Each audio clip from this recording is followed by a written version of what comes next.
Bismillah. Assalamualaikum warahmatullahi wabarakatuh. Assalamualaikum warahmatullahi Alhamdulillahirabbil alamin wassalatu wassalamu ala asyrofil anbiya'i wal mursalin wa ala alihi wa ashabihi rasulillahi ajmain.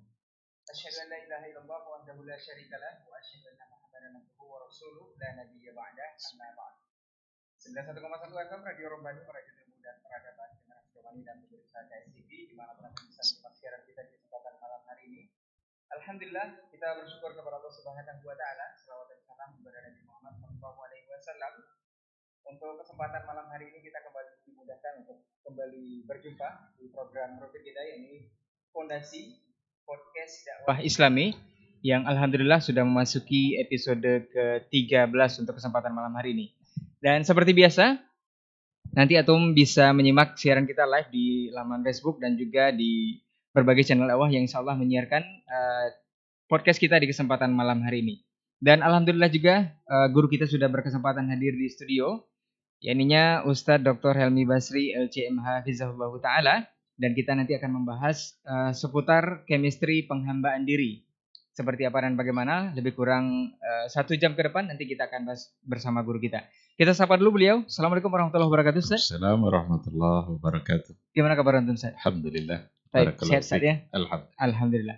Tapi Ustaz, kita sudah memasuki episode per episode dan sudah sampai ke episode ke-13 sepertinya. Ini bukan angka yang dinyatakan seperti ini, Ustaz. Bukan angka sial ya. Episode ke-13 kita membahas satu tema, yaitu chemistry penghambaan diri. Chemistry boleh diartikan senyawa atau keterkaitan atau hubungan, keterikatan sepertinya. Ada apa dengan penghambaan diri ini? Nanti kita akan bahas, Ustaz. Untuk lebih awal atau di pertanyaan awal, kita akan berkaca dari hadis yang sudah populer atau sudah mungkin saja sudah banyak yang hafal juga, Ustaz ya. Hadis Jibril ini yang sebenarnya kita ingin tahu ini, Ustaz, apa perbedaan mendasar antara Muslim, mukmin, kemudian muhsin, atau boleh dikatakan Islam, iman, dan ihsan, Ustaz. Dalam aplikasinya dalam kehidupan beragama. Ini seperti apa, Ustaz? Fadal. Baik. Bismillahirrahmanirrahim. Alhamdulillah wassalatu wassalamu ala Rasulillah wa ala alihi wa sahbihi wa mawalah. Para pendengar dan para pemirsa yang menyaksikan dan yang sedang mendengarkan acara kita pada malam hari ini yang berbahagia dimanapun berada.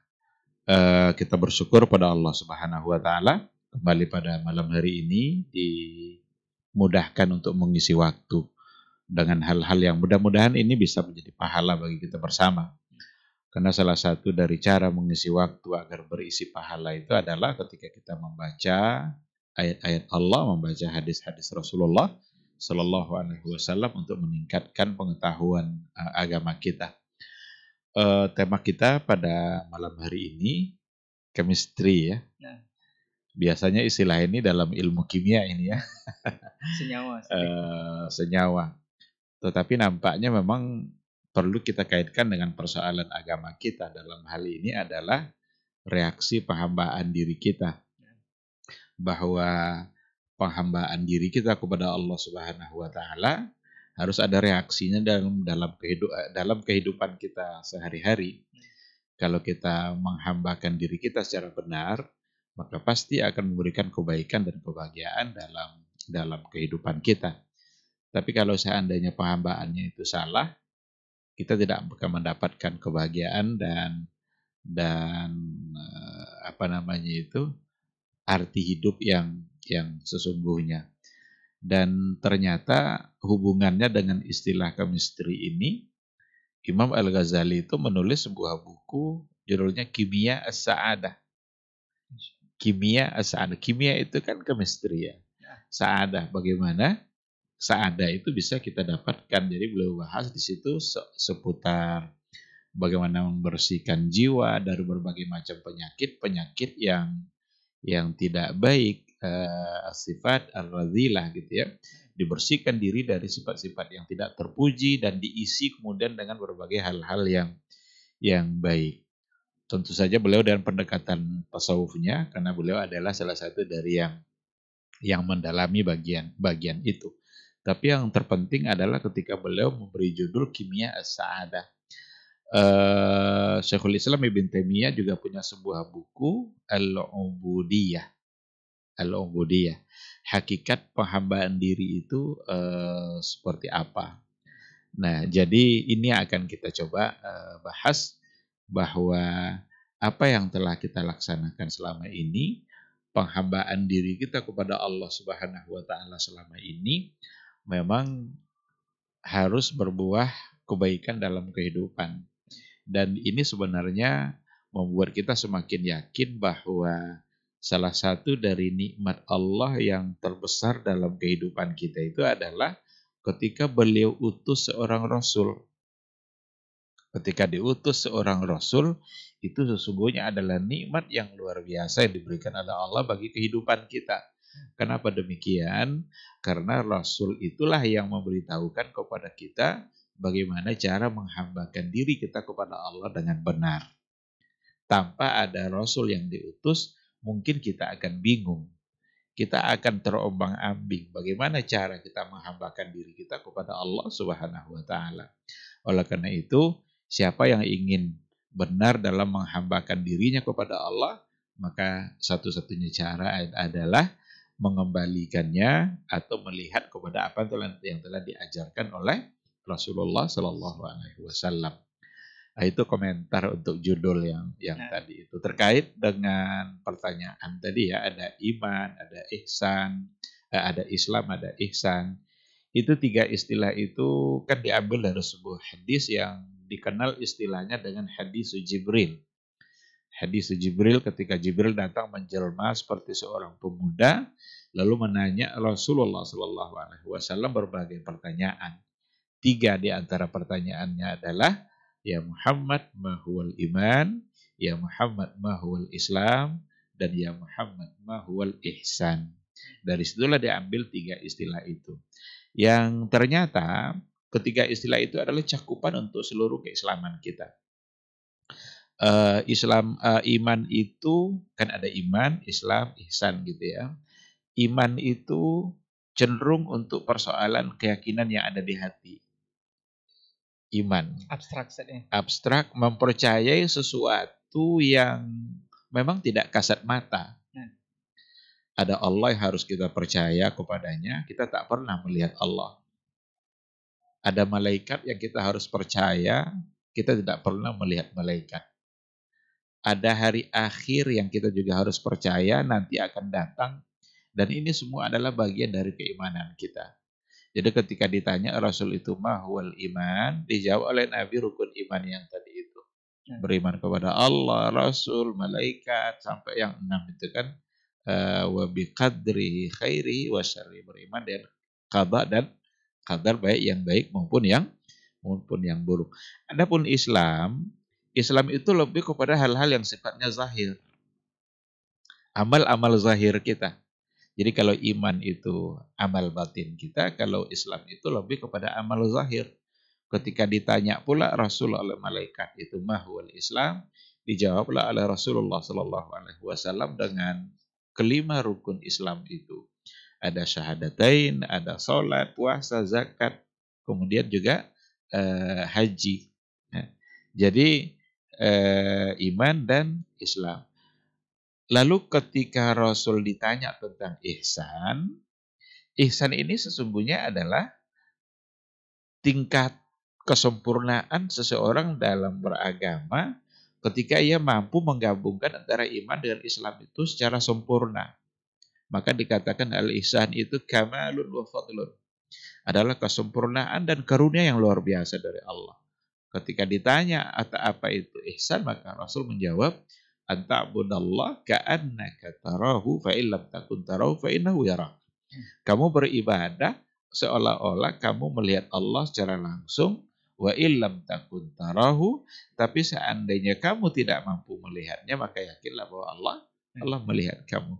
Nah, jadi dari ketiga istilah ini nampak oleh kita bahwa iman itu ada pada persoalan keyakinan dan itu amal-amal hati, meyakini hal-hal yang sifatnya abstrak, sedangkan Islam adalah amal-amal nyata dalam kehidupan keseharian kita, yang diwakili oleh 5 rukun Islam itu, sedangkan ihsan adalah merupakan gabungan dari ketercakupan antara iman dan Islam.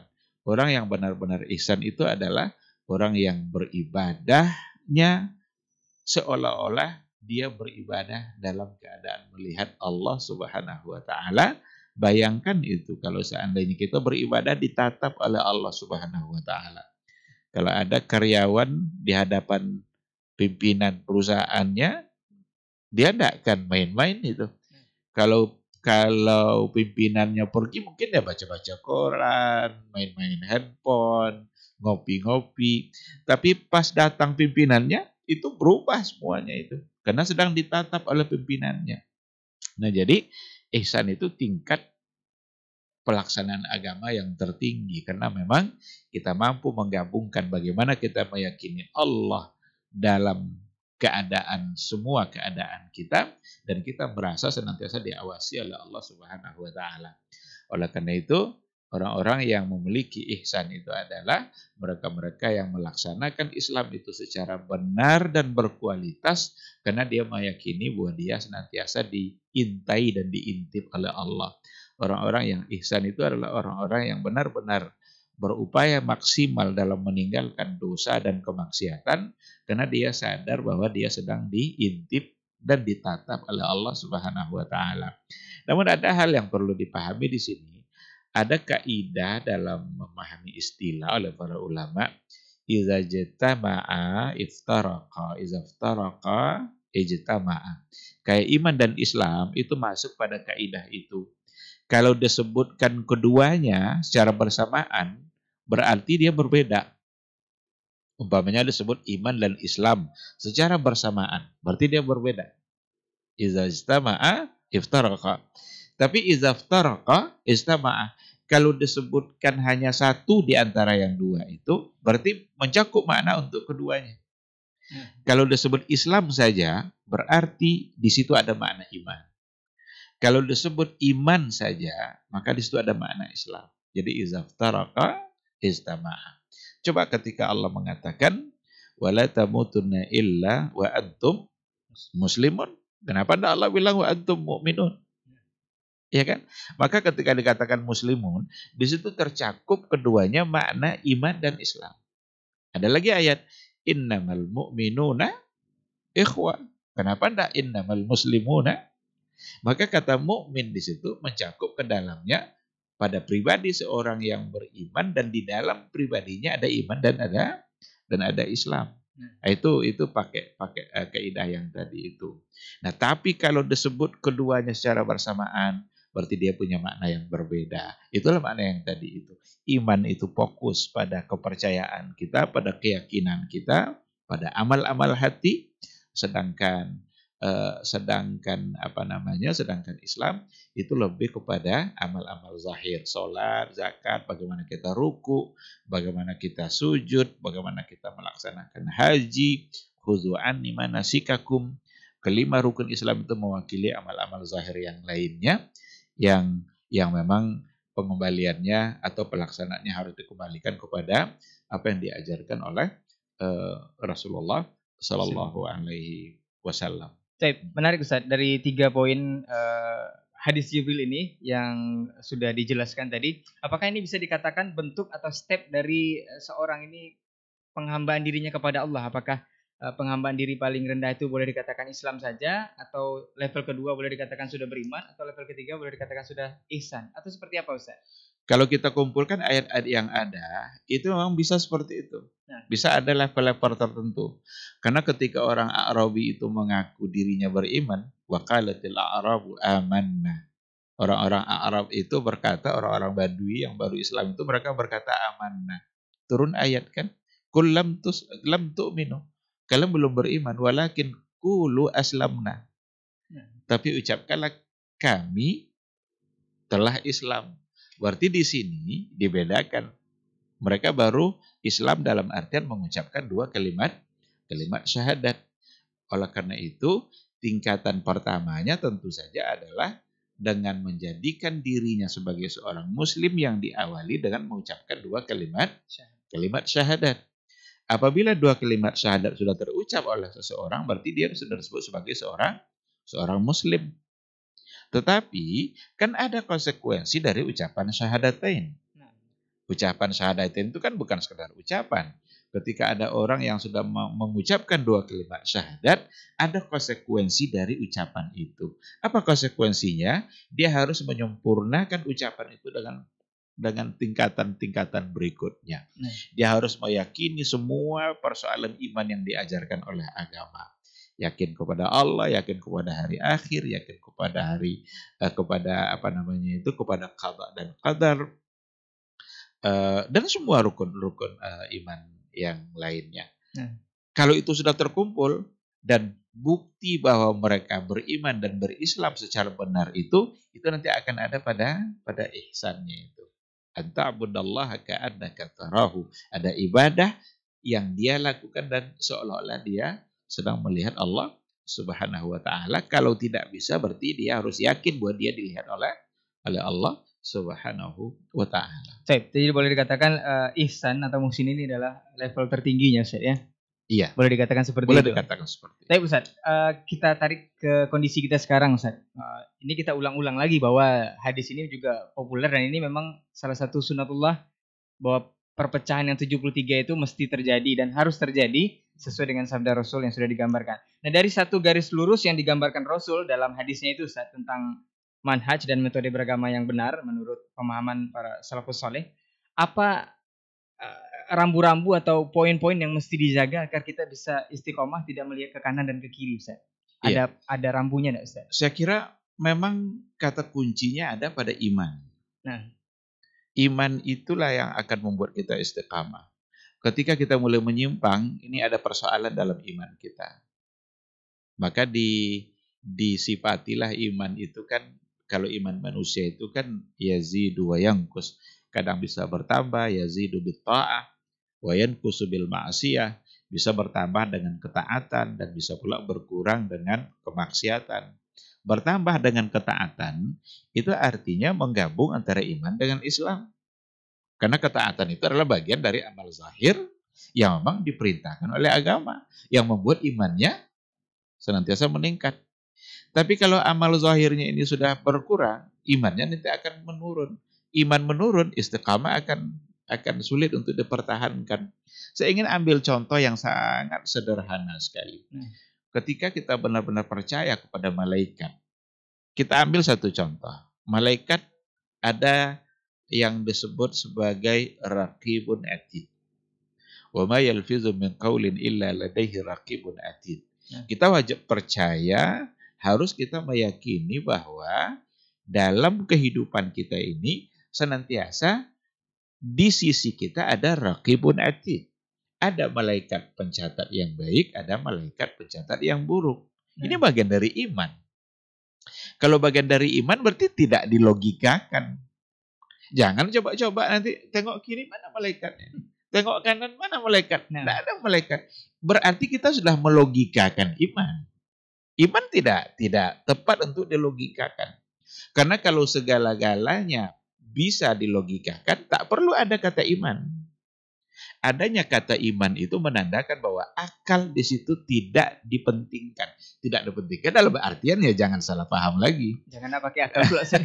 Jangan pakai akal gitu. Tetapi kita mengimaninya melalui keyakinan kita. Tidak mesti kita cari-cari pembuktiannya melalui akal. Karena tidak akan ketemu. Di kanan ada raqib, di kiri ada atid nanti. Pencatat baik, pencatat buruk. Tidak nampak malaikat itu kan. Rasul juga bilang di setiap jengkal bumi Allah itu ada malaikat yang bersujud. Coba kita keluar ke situ. Mana malaikat yang sedang sujud? Nah, tapi perlu kita percaya. Nah sekarang kalau seandainya kita percaya bahwa di sisi kita ada malaikat itu. Setiap kali kita terniat untuk berbuat maksiat. Ingat malaikat itu tidak pernah lalai dalam catatannya. Dan tidak ada yang luput dari catatan dia. Bukankah itu nanti membuat kita akan semakin istiqamah? Jadi mengimani malaikat itu saja kalau benar-benar kita terapkan dalam kehidupan kita, kita akan istiqamah. Ketika kita ingin melangkahkan kaki ke tempat yang ibadah, tempat-tempat baik, akan semakin bersemangat kita untuk mengerjakannya, karena kita tahu bahwa kebaikan itu tidak akan luput dari catatan malaikat Allah. Kebalikannya seperti tadi, tergerak untuk melangkah ke tempat dosa, ke tempat maksiat, yang kita ingat justru adalah malaikat pencatat keburukan, dan tak akan ada satupun keburukan yang luput dari catatan malaikat. Itu baru iman pada malaikat. Baru satu poin. Kalau kita bawa nanti pada iman pada hari akhir umpamanya. Kalau kita lihat hadis-hadis Nabi, ayat-ayat Al-Quran, sering menggandengkan sebutan iman kepada Allah dan hari akhir. Man kana yu'minu billahi wal yaumil akhir. Iman pada Allah. Siapa yang beriman pada Allah dan beriman pada hari akhir. Kenapa digandengkan? Itu menggambarkan bahwa hari akhir itu pasti. Dan tidak ada satupun yang cuma-cuma yang kita kerjakan di dunia ini. Setiap kebaikan yang kita kerjakan di dunia, tidak ada yang merugikan kita. Karena di akhirat nanti akan ada pembalasan. Setiap keburukan yang kita kerjakan juga itu tidak akan hilang begitu saja, karena ada akhirat di nanti yang pasti datangnya, di mana kita akan dibalas. Maka kita akan bersemangat untuk beribadah, kita akan tetap istiqamah ketika di hati kita selalu meyakini bahwa hari akhir itu akan pasti ada, akan pasti datang, dan diawali dengan kematian kita. Bukankah kematian setiap detik kita bisa melihat apa yang terjadi? Sebentar-sebentar kita mendengar berita ada yang wafat. Maka Umar bin Khattab sudah berapa kali disebut mata fulan, si fulan meninggal. Maka pasti satu hari nanti orang akan mengatakan mata Umar. Umar juga akan meninggal. Dan meninggal itu bukan akhir dari segala persoalan kita, tapi justru awal untuk menuju masa abadi. Gerbang pertama menuju masa keabadian itu, masa hidup yang jauh lebih lama dan abadi. Nah, saya kira begini cara untuk bagaimana kita bisa istiqamah di dalam menjalani agama di dalam kehidupan kita. Ketika kita lalai dari mengimani yang tadi itu, ini awal dari bencana. Maka orang-orang yang kalau sudah tidak ingat lagi dia kepada Allah, tidak ingat lagi dia kepada malaikat yang mencatat, dia akan begitu mudah untuk melakukan hal-hal yang bersifat dosa. Karena dia sudah tidak ingat lagi, atau dia menganggap tidak ada. Karena diakalinya. Dicoba pahami melalui akal dan logikanya, tidak ada malaikat nih katanya, tidak percaya dia. Kan banyak orang yang ingin mencoba mengukur sesuatu dengan akal kan, nggak percaya azab kubur, nggak percaya pertanyaan mungkar dan nakir, karena hadisnya ada hadis ahad, itu semua akan menyebabkan terjadinya penyimpangan. Maka kewajiban kita adalah beriman, maksimalkan iman kita. Niscaya istiqamah akan lahir dari keyakinan yang kokoh itu. Baik, yang pastinya iman yang penting, Ustaz ya. Jadi boleh dikatakan kalau masih tingkatan Islam itu boleh jadi bisa terombang-ambing juga, Ustaz, dari yang 73 ini, Ustaz ya. Kalau memang belum beriman ini, Ustaz. Kan boleh dikatakan maka Islam yang 73 itu sebenarnya persoalannya ada pada persoalan akidah. Keyakinan tadi, Ustaz ya. Ada pada keyakinan. Bukan kelompok-kelompok dalam mazhab fikih, enggak. Syafi'i, Hambali, Maliki, bukan itu. Tapi yang golongan-golongan yang disebut Nabi itu kesalahan mereka ada pada masalah akidah dan keyakinan. Ini perlu diperhatikan baik-baik. Dan hanya satu yang benar-benar diterima adalah apa yang diyakini oleh Rasul dan para sahabat. Baik, Ustaz. Kita beralih ke poin selanjutnya, Ustaz. Ada metode targhib wa targhib, Ustaz.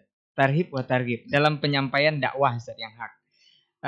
Fungsi ayat-ayat ancaman dalam Al-Quran itu kan banyak, Ustaz. Banyak ayat-ayat ancaman, juga ada ayat-ayat yang menggambarkan kenikmatan, apakah surga ataupun neraka. Ini fungsinya jika seseorang di akhirat nanti tergantung masyiahnya Allah, itu ada juga yang mengatakan bahwa seorang Ali, kalau dikisahkan di itu Ali anak Fudail bin Iyad rahimahullah, itu meninggal karena ayat-ayat ancaman nih Ustaz. Ini mohon klarifikasinya nanti Ustaz apakah benar. Tetapi dikisahkan juga seorang pelacur Ustaz yang memberi minum anjing itu bahkan bisa masuk surga padahal belum dikisahkan bertaubat. Ini korelasinya seperti apa Ustaz? Apa memang ayat ancaman itu berfungsi untuk ancaman saja, nanti juga akan diampuni oleh Allah atau seperti apa Ustaz? Iya. Masyiah itu, kalau kita sudah bicara masyiatullah, segala-galanya berada dalam kehendak Allah, itu menggambarkan bahwa kehendak mutlak yang dimiliki oleh Allah dalam kehidupan semua makhluk ini. Tidak ada yang bisa memerintahkan Allah. Tidak ada yang bisa mewajibkan Allah untuk melakukan sesuatu. Tidak ada yang bisa mengharuskan Allah melakukan sesuatu. Allah lah yang berkehendak, fa'alul lima yurid. Berkehendak untuk melakukan apa yang dia inginkan. Maka itu namanya masyiah. Termasuk siapa yang dia kehendaki untuk masuk surga, siapa yang dia kehendaki untuk masuk neraka, itu kita tidak bisa protes. Itu tujuannya sebenarnya masyiah itu, mengimani masyiah Allah itu meyakini kesempurnaan kudrat dan iradatnya Allah itu. Kekuasaan mutlak, kehendak mutlak itu ada pada Allah Subhanahu wa taala. Berarti tetap Allah Maha Adil Ustaz ya. Dan itu tidak bertentangan dengan keadilan Allah. Makanya mempercayai masyiah itu jangan justru membuat kita tidak menjadi bersemangat untuk beribadah. Tidak ke situ larinya. Justru yang harus kita ingat dalam persoalan ini adalah bahwa innallaha la yukhliful mi'ad. Allah itu tidak pernah memungkiri janji. Jadi jangan sampai nanti, kalau ternyata nanti di akhirat itu tergantung masyiatullah, kehendak Allah. Kalau Allah menghendaki saya masuk neraka, ya masuk neraka. Kalau gitu saya tidak usah beribadah. Ini cacat logikanya. Ini tidak bisa dibenarkan. Masyiah itu gambaran kesempurnaan kehendak Allah. Allah berkehendak mutlak dalam kehidupan kita, dunia dan akhirat. Tidak ada satupun yang bisa mewajibkan Allah melakukan sesuatu. Apakah orang yang beribadah rajin kepada Allah, dia bisa mewajibkan Allah memasukkannya ke dalam surga? Tidak. Tapi yang harus diingat dalam persoalan ini adalah Allah itu tidak pernah memungkiri janji. Ketika Allah menjanjikan surga bagi orang-orang yang taat, Allah tidak memungkiri janji. Meskipun masuk surga bukanlah karena amal ibadah dan ketaatan semata kan. Rasul kan menyampaikan di hadapan sahabat seperti itu. Masuk surga itu bukan karena amal. Amal apa yang bisa dinilai dengan surganya Allah? Surga Allah itu mahal. Harganya tinggi. Sholat tidak pernah khusyuk. Puasa hari-harinya banyak ghibah. Surga apa yang didapat oleh puasa yang banyak ghibah gitu. Tapi kata Rasul, masuk surga itu karena karunia Allah. Maka kita beribadah agar mendapatkan karunia dari Allah yang menyebabkan kita nanti bisa masuk surga. Tapi pastinya ada di tangan Allah. Disinilah masyiah. Dan innallaha la yukhliful mi'ad. Ada penjelasan yang menarik dari sebuah buku yang dijelaskan oleh Ibnul Qayyim al-Jauziyah ketika beliau membahas tentang al-wa'du, ada janji baik, ada janji buruk. Janji baik adalah untuk surga, janji buruk adalah untuk mendapatkan neraka.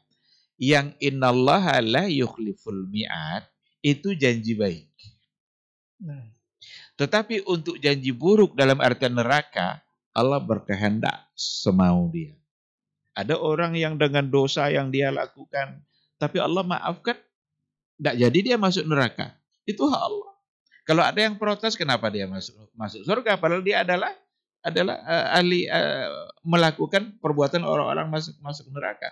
Allah akan bilang, apakah dengan masuknya dia ke surga itu hak kamu terabaikan? Apakah membuat saya tidak adil kepada kamu? Ternyata tidak. Allah tetap memberikan keadilan kepada orang lain yang sudah berbuat baik. Maka kata Ibnul Qayyim, yang la yukhliful mi'ad itu untuk sesuatu yang balasan-balasan kebaikan. Tidak pernah dipungkiri oleh Allah. Tapi untuk balasan-balasan keburukan, karena rahmat dan kasih sayang Allah itu mengalahkan murkanya, sehingga bisa saja Allah memaafkan orang-orang yang berbuat salah. Yang tadi itu, Kan ada seorang perempuan, Nah.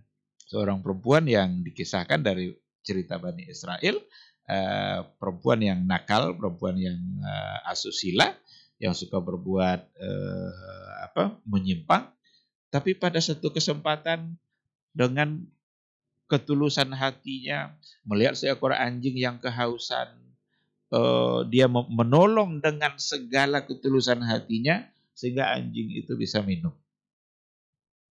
Kebaikan itu ternyata bisa membuat Allah memaafkan dia dan membuat dia bisa menjadi masuk surga. Itu hak Allah, itu kehendak Allah. Kita tidak bisa protes. Dan jangan disalahgunakan hadis ini. Oh, kalau begitu kita berzina aja lah sering-sering, nanti dapat anjing, kasih minum Kopi lagi saya. atau kasih mungkin apa gitu kan, jus apa. Tidak begitu cara memahaminya. Kalau begitu nanti akan salah paham terus kita.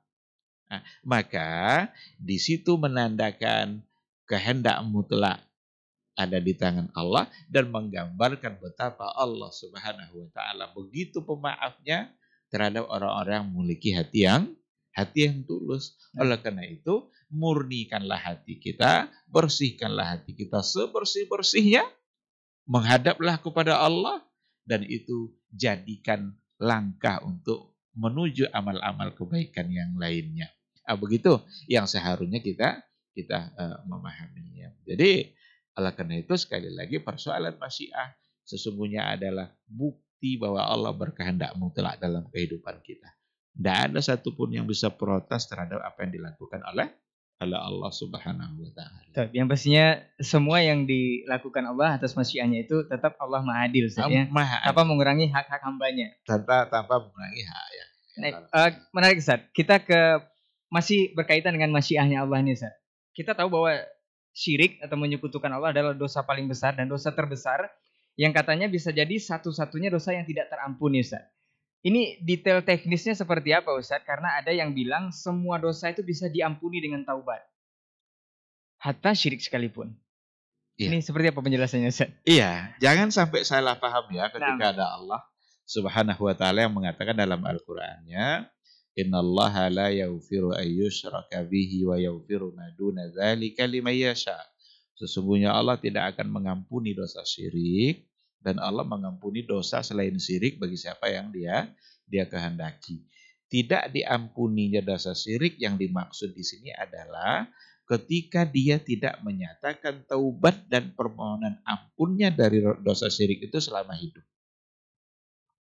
Umpamanya dia berbuat syirik, disembahnya kubur, sujud-sujud dia kepada kuburan, disembahnya patung dan lain sebagainya. Dia tidak menyatakan taubatnya dari kesalahan itu sampai dia wafat nanti. Berarti kan dosa yang dibawa mati. Nah, itu yang takkan bisa, yang takkan diampuni oleh Allah Subhanahu wa taala berdasarkan ayat tadi. Tapi kalau seandainya dia nyatakan keampunannya kepada Allah, bertaubat dia kepada Allah, Allah terbuka tangannya, membuka kedua tangannya di siang hari bagi orang yang berdosa di malam hari. Allah membuka pula kedua tangannya di malam hari untuk pelaku dosa yang dikerjakannya di siang hari. Nah, oleh karena itu, dosa syirik sekalipun, seandainya dia nyatakan taubat, itu akan diampuni oleh Allah. Berapa banyak dosa syirik yang dilakukan oleh sahabat sebelum masuk Islam? Umar bin Khattab, berapa banyak dosa yang dia lakukan sebelumnya? Persoalan penyembahan kepada patung itu sudah menjadi hal biasa, bahkan bagian dari kehidupan mereka. Tapi dia kan menjadi orang yang dijamin masuk surga. Di akhir ayatnya Allah ridho dan dia ridho kepada Allah, ya. Mendapat pujian kan radhiyallahu anhu wa radu anhu. Karena itu pujian untuk para sahabat. Maka kita dianjurkan juga setiap menyebut nama sahabat dengan menyebut kata radhiyallahu anhu, karena memang Allah yang meridai mereka. Padahal berapa banyak kesalahannya. Ada orang yang ada di antara sahabat yang baru mengucapkan 2 kalimat syahadat. Lalu datang perintah jihad. Ikut pula dia berjihad waktu itu. Nah, Meninggal pula dia dalam jihad itu. Kata Rasul, huwa min ahlil jannah. Dia adalah ahli surga. Padahal belum tercatat sebagai orang yang banyak ibadahnya. Karena baru dia masuk Islam. Cuma syahadat yang diucapkannya itu membuat keyakinan dia begitu mendalam kepada Allah sampai pada tingkat keimanan yang tertingginya, dan itu yang membuat dia bersemangat ikut jihad. Jihad itu kan konsekuensinya mati. Tapi bagi dia tidak ada persoalan, yang penting mengerjakan perintah Allah Subhanahu wa taala. Nah, oleh karena itu salah satu dari bukti bersihnya hati dan bukti kuatnya iman kita ketika kita tidak lagi memperdulikan konsekuensi dunia kita dalam mengerjakan perintah Allah Subhanahu wa taala. Kalau saya tutup warung saya ini gara-gara pergi sholat, banyak pelanggan nanti yang terabaikan. Berarti masih bermasalah pada imannya. Tapi ketika udah soal pelanggan itu nanti, yang jelas ketika ada perintah Allah, saya harus kerjakan dulu sholat, nanti saya akan balik untuk melayani orang-orang yang perlu untuk dilayani. Nah, begitu mengukur kebersihan hati. Qabiliyatul lil haq wa intaha ma ahabba. Menerima kebenaran meskipun konsekuensinya mengorbankan sesuatu yang dia cintai, mengorbankan kepentingan-kepentingan dunia dia. Maka iman yang dimilikinya membuat dia berani untuk berjihad meskipun konsekuensinya mati, dan ternyata dia memang mati. Dan kata Rasul, huwa min ahlil jannah. Saya Ustaz, poin apa Ustaz yang bisa kita terapkan atau kita tanamkan dalam diri bahwa kita ini memang adalah sesungguhnya hamba Allah, budak Allah Ustaz?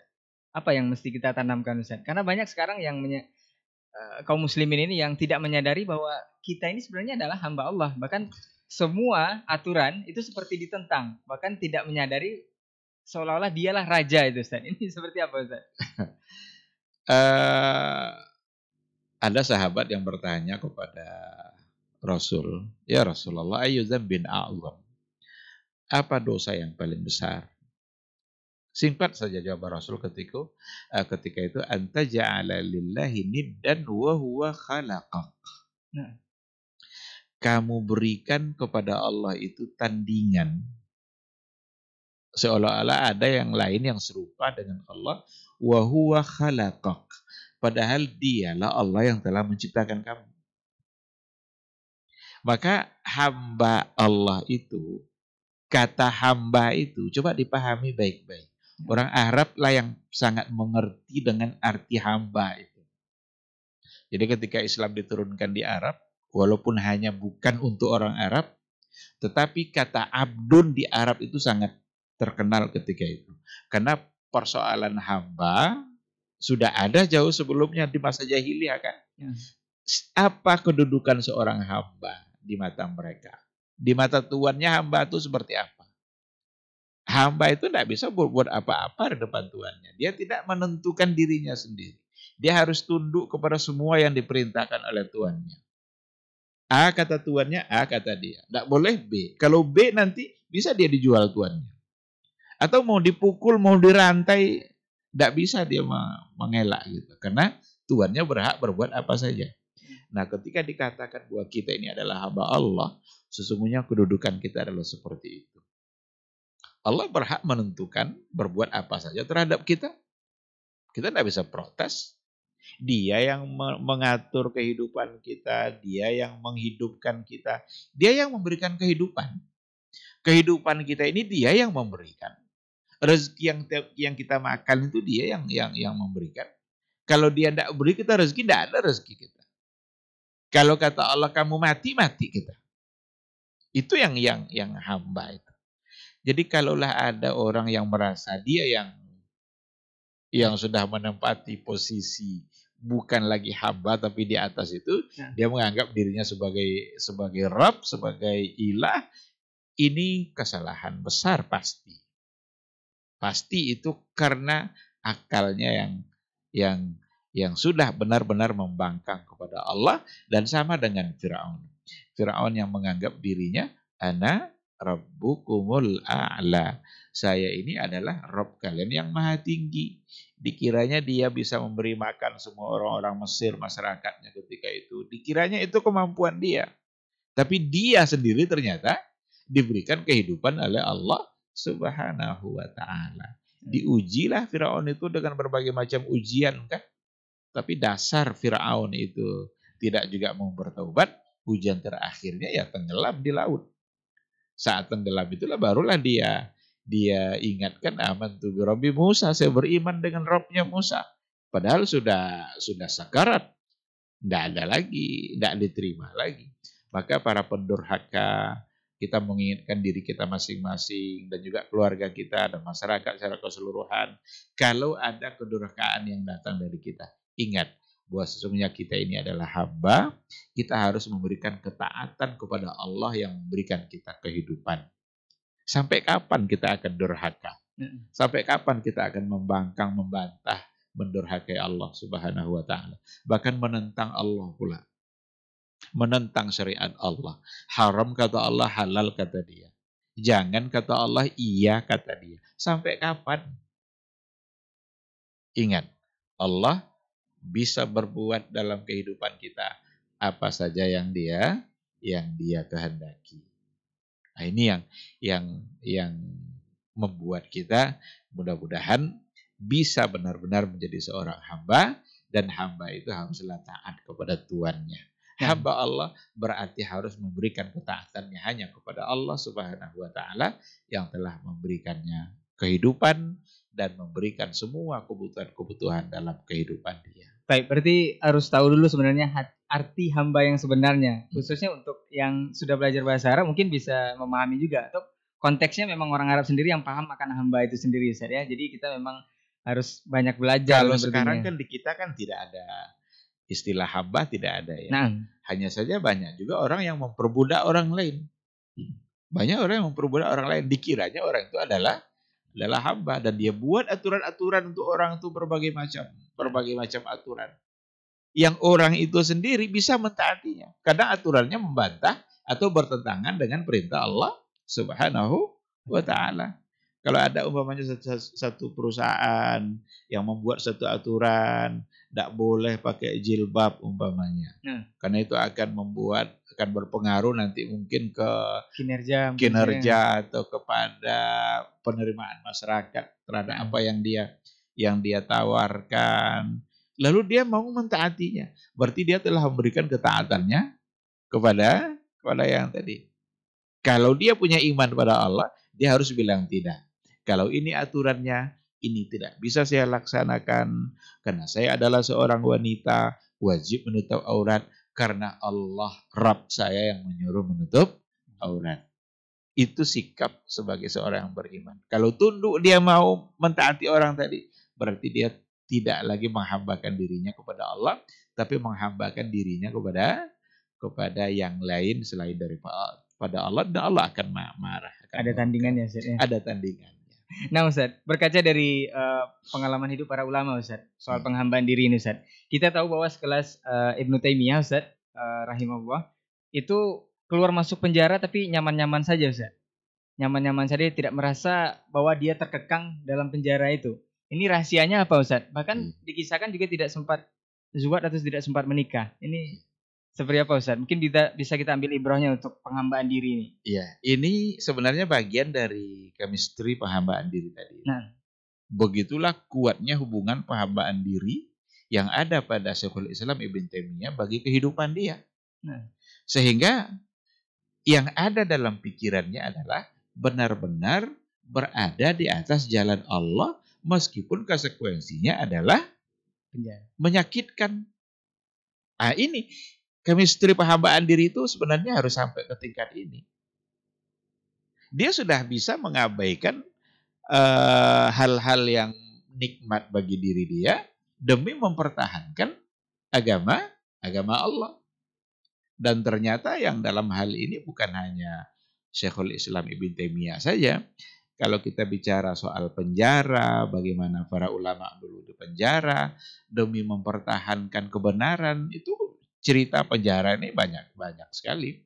Bahkan kalau ada yang mau menulis sebuah buku sejarah mereka yang berada dalam penjara, Itu saya kira akan sangat menarik sekali.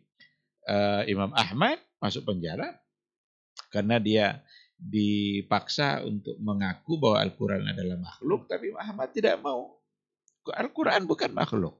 Al-Quran adalah kalamullah, adalah kalam Allah. Dan kalam itu adalah sifat Allah. Tidak mungkin sifat Allah adalah makhluk. Itu yang dipertahankannya. Masuk penjara, udah masuk penjara, tidak apa-apa. Asalkan dia bisa mempertahankan kebenaran. Banyak cerita-cerita para ulama. Al-Imam Sarakhsi masuk penjara. Dan ternyata penjara itu bagi mereka itu hanya uzlah istilahnya. Bagaimana mereka bisa menyendiri, lebih mendekatkan diri kepada Allah. Bahkan karya-karya mereka muncul banyak dalam penjara itu. Sejarah itu bisa berlanjut terus bahkan sampai ke Indonesia. Dulu Buya Hamka juga pernah diperlakukan dengan hal-hal yang seperti itu. Nah, oleh karena itu bentuk ketaatan, mempertahankan penghambaan dirinya kepada Allah dengan benar, itu membuat dia menikmati apapun yang akan dia hadapi nanti. Meskipun konsekuensinya adalah penjara. Terkait dengan dia tidak menikah, seperti Imam Nawawi kan juga dalam catatan sejarah dia tidak menikah. Ya mungkin karena punya pertimbangan-pertimbangan yang lain terkait dengan pembelaan agama. Karena dia sering keluar masuk penjara, ya bisa saja khawatir dia nanti dalam menikah, dia akan menzalimi seorang wanita yang dinikahinya, karena sulit untuk memberikan hak-hak yang seharusnya didapatkan oleh seorang wanita sebagai istri. Maka pertimbangan dia memilih untuk tidak menikah, dan itu lagi-lagi adalah pertimbangan syar'i dalam membela agama. Apalagi dia tidak bisa mendengar ada orang alim yang punya ilmu kecuali dia ingin untuk menemui orang itu. Maka adalah rahalat al-ilmiyah, rihlah-rihlah ilmiah yang dilakukan oleh para ulama. Gimana mereka mencari para ulama untuk kemudian mereka belajar sampai tuntas, sampai selesai. Kapan lagi mereka menikmati kehidupan yang lain. Bagi mereka itu lebih pantas untuk didahulukan, sehingga mereka memilih untuk tidak menikah. Tapi yang jelas sikap-sikap seperti itu bagian dari senyawa yang tadi itu ya, chemistry, penghambaan diri seorang Syekhul Islam Ibn Taimiyah. Nah Ustaz, menarik, mungkin sekelas ulama kita yang keluar masuk penjara banyak dikisahkan itu mungkin berkhalwat tadi Ustaz ya, menjadi berdua-duaan dengan Allah. Ini apakah memang beda Ustaz? Ini nanti disalahpahamkan juga Ustaz. Berkhalwat dalam istilah fikih dan berkhalwat dengan istilah akidah. Ini ada beda atau memang sama aja Ustaz? Maknanya khalwat itu ya menyendiri gitu ya. Tapi kalau dibawa nanti kepada kajian fikihnya, dia punya maksud yang lain tentu saja. Karena khalwat itu la yakhluwanna rajulun bimra'atin illa ma'azi mahram. Tidak boleh laki-laki dan perempuan itu berkhalwat berdua-duaan illa ma'azi mahram, kecuali bersama mahram. Ada mahram yang menemaninya. Itu kalau kita bawa kepada kajian fikihnya. Kalau dibawa pada khalwat dalam artian yang tadi itu, kajian akidahnya, tentu tidak seperti itu. Bahkan malah dianjurkan ketika seseorang yang menyendiri bersama Rabb-nya, bahkan salah satu dari yang mendapatkan naungan di akhirat kelak, dari naungannya Allah itu kan seseorang yang berzikir sendiri di malam hari, kan seperti itu kan. Fafadat aina, lalu air matanya menetes, dia bisa menangis dengan berkhalwatnya tadi itu. Maka itu khalwat yang terpuji. Tapi khalwat yang dalam fikih yang tadi itu khalwat yang tercela. Karena wa kana thalisuhuma syaitan. Kalau sudah ada dua orang yang berkhalwat, laki-laki dan perempuan, sembunyi-sembunyi dia, illa wa kana thalisuhuma syaitan. Kecuali yang ketiganya itu adalah syaitan. Karena yang ketiganya adalah syaitan, maka berarti khalwat itu menggiring untuk melakukan perbuatan-perbuatan dosa. Sehingga ia menjadi terlarang. Sedangkan khalwat yang satunya lagi, ketika menyendiri dengan Allah, berzikir, mengingat Allah, sampai meneteskan air mata, itu akan meningkatkan kekuatan iman dan ketakwaannya kepada Allah. Dan itu adalah sesuatu yang terpuji.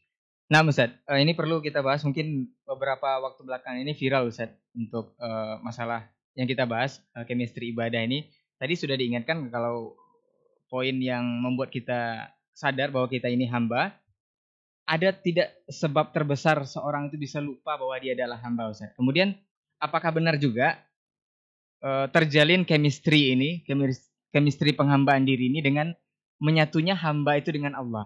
Ini beberapa waktu belakang sempat viral nih, Ustaz, menyatu dengan Allah ini, Ustaz. Ini seperti apa, Ustaz? Iya, yang menyebabkan seseorang lupa kalau dia adalah hamba itu adalah keangkuhan. Ya, seperti yang diungkapkan tadi, Ustaz, ya. Kesombongan dan keangkuhan. Kesombongan, keangkuhan itulah yang menyebabkan iblis lupa kalau dia sebagai hamba. Hamba itu kan harus memberikan ketaatan kepada Allah. Ketika iblis lupa kalau dia adalah hamba, diperintahkan sujud oleh Allah, dia tidak mau. Di situ ada kesombongan, ada keangkuhan. Aba wastakbar. Dia enggan dan dia angkuh atau sombong. Keangkuhan itulah yang mengeluarkan iblis itu dari surganya Allah. Maka kata Ibnul Qayyim al-Jauziyah, setiap kali hamba Allah melakukan dosa dan maksiat, pada saat itu di hatinya ada takabur. Pada saat dia melakukan dosa itu, di hatinya ketika itu ada kesombongan dan keangkuhan. Lupa dia kalau dia adalah hamba. Lupa dia kalau Allah itu maha kuat. Dikiranya dia lebih kuat daripada Allah. Dikiranya dia sudah tidak butuh lagi kepada Allah. Oleh karena itu, jangan pernah ada keangkuhan itu, karena akan melupakan dirinya bahwa dia adalah seorang hamba.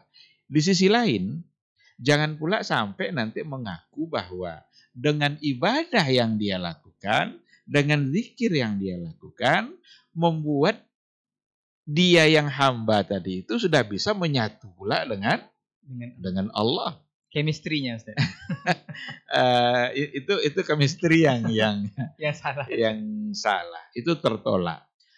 Dan itu salah satu dari kesalahan yang ada pada orang-orang sufi ya. Pada sebagian kan dulu ada itu kan kayak Hallaj. Hallaj itu kan mengaku dalam jubah saya ini ada Allah. Sampai akhirnya dia dihukum mati karena kesalahannya itu kan. Jadi keyakinan yang mengatakan seperti al-hulul, kan hulul itu kan seolah-olah Allah itu bisa menyatu, atau wahdatul wujud, kesatuan yang ada ini sama, itu adalah Allah, karena Allah sudah menyatu dengan hambanya. Muncul di situ nanti kemungkaran ketika saya sujud, yang sujud ini siapa? Saya yang sujud, saya yang disembah. Karena dia mengaku sudah menyatu dengan Allah. Ini fatal. Ini akidah batilah. Ini akidah yang sangat tidak bisa diterima. Nabi Muhammad SAW orang yang paling taat di muka bumi Allah ini. Orang yang paling mulia di muka bumi Allah ini. Tapi tak pernah dia menganggap bahwa Allah menyatu dalam diri dia. Maka menyatu di situ jangan dipahami seperti yang dipahami oleh orang-orang sufi yang menyimpang tadi itu. Tetapi ketika kita beribadah dekat dengan Allah, seolah-olah kita melihat Allah dan seolah kita berada di hadapan Allah. Tapi kalau kita tidak melihatnya, maka yakinlah bahwa Allah yang melihat kita. Ini yang ihsan itu. Jadi jangan dipahami ihsan seperti yang dipahami oleh kelompok-kelompok yang menyimpang tadi itu, yang salah. Karena katanya ada juga tuduhan-tuduhan, mereka itu kan baru pada tataran iman Islam, pada tataran syariat, belum sampai pada ihsan. Mereka tak punya konsep ihsan. Karena ihsan itu katanya khusus ada pada orang-orang tasawuf. Ini salah. Kita bukan tidak suka pada tasawuf, tapi pada kenyataannya nampaknya beda antara konsep tasawuf dan orang-orang sufi. Tasawuf itu kalau diartikan secara benar, di mana bertujuan adalah untuk membersihkan jiwa dan diri kita dari berbagai sifat yang menyimpang. Ini benar-benar diinginkan oleh agama. Kalau memang itu yang diinginkan, dalam artian tazkiyatun nafs, seandainya tasawuf yang diartikan itu adalah menuju tazkiyatun nafs, itu diperintahkan oleh agama. Nah. Tapi berbanding lain nampaknya ketika kita bawa kepada fakta-fakta sufi yang ada.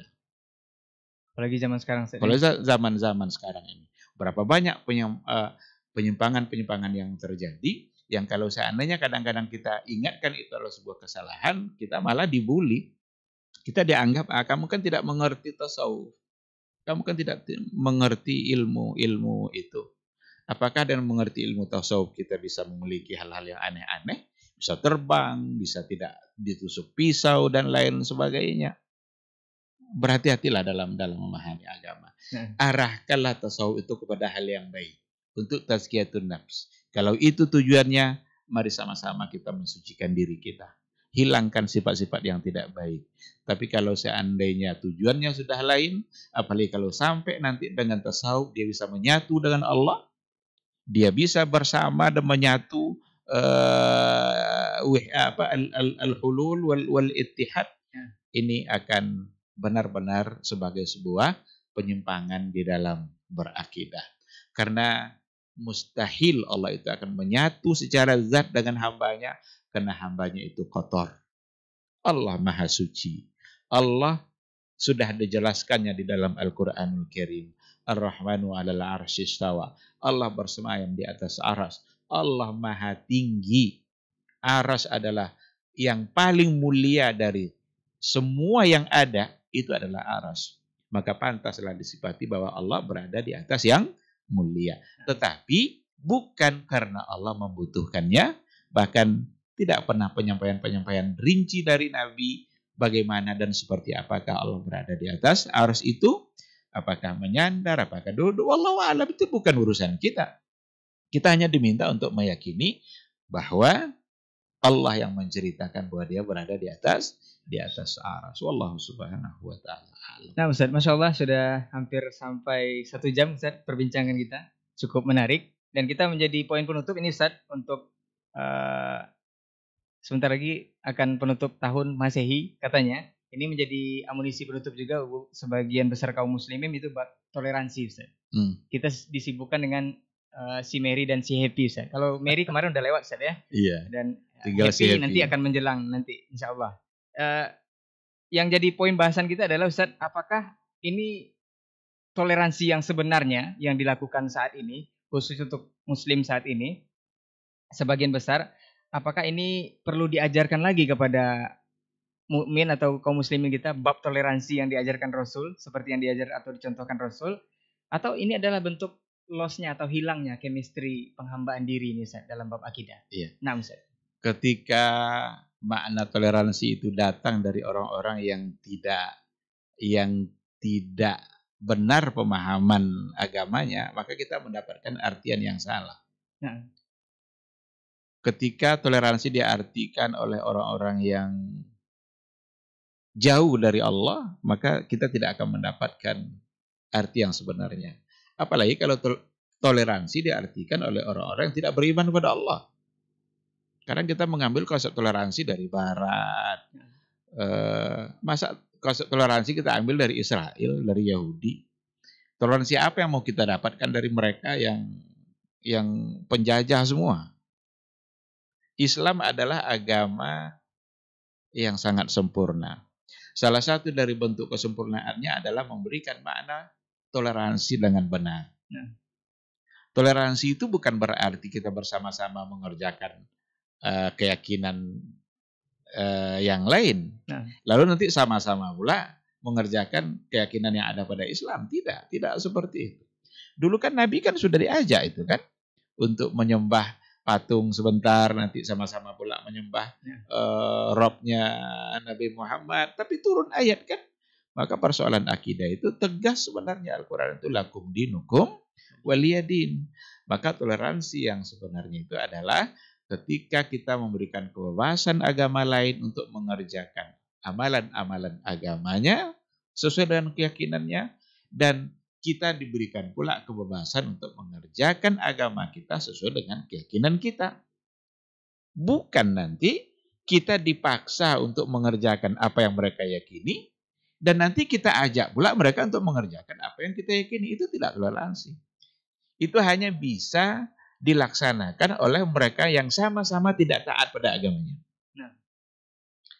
Ada sholawat di gereja, ada zikir-zikir di gereja, ada azan di gereja.